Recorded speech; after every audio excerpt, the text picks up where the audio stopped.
my first live stream. And so I want to go over something that I learned this week, which was pretty neat.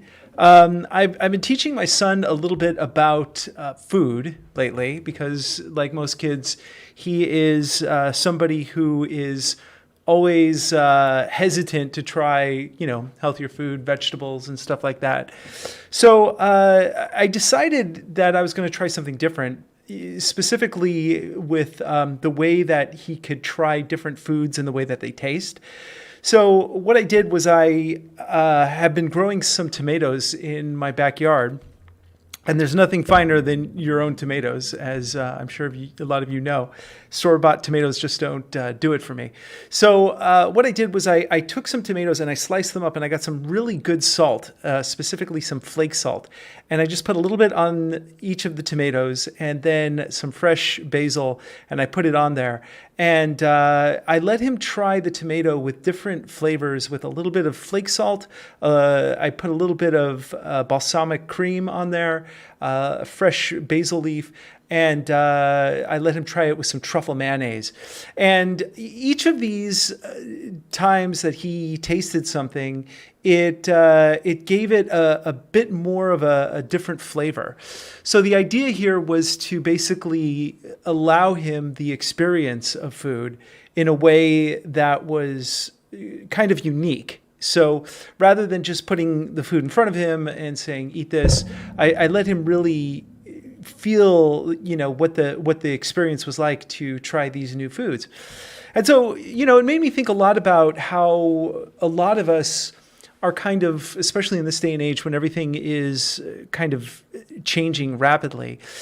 It was interesting to really see my son in a way that allowed me to give him a new type of experience in a way that I wouldn't normally allow, in the sense of just like making him eat vegetables. You have to eat your vegetables before you have your candy.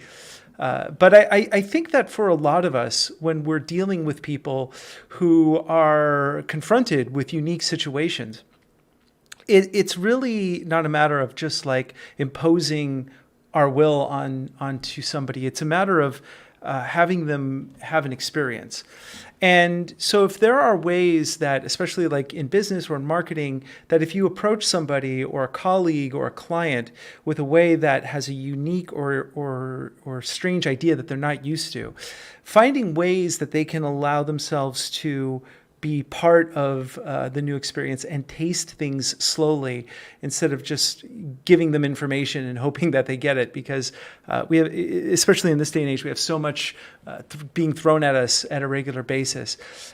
So I would love to hear if you have any ways that you put new ideas forward to clients or to people that you are working with, colleagues, when you have to change minds, when you have to get someone to try something they normally wouldn't try, then how do you do it? Because I'm trying to figure out right now how to employ this type of tactic with different projects that I'm working on. So anyway, it's very interesting, and I certainly appreciate your time here. I would just also like to thank the people at LinkedIn who recently gave me LinkedIn Live. I am so grateful for it. I'm hoping to use it in a way that's beneficial. In a few days, we're going to record some new segments for my podcast, Marketing Geeks, and hopefully do those live as well. And I'm learning this new system. So if something happens and all of a sudden my face pops up and it's goofy, it's because I'm still learning this whole entire live streaming system. So right now I'm using something called OBS Studio, which is kind of cool, and I'm practicing with some graphics and some lower thirds.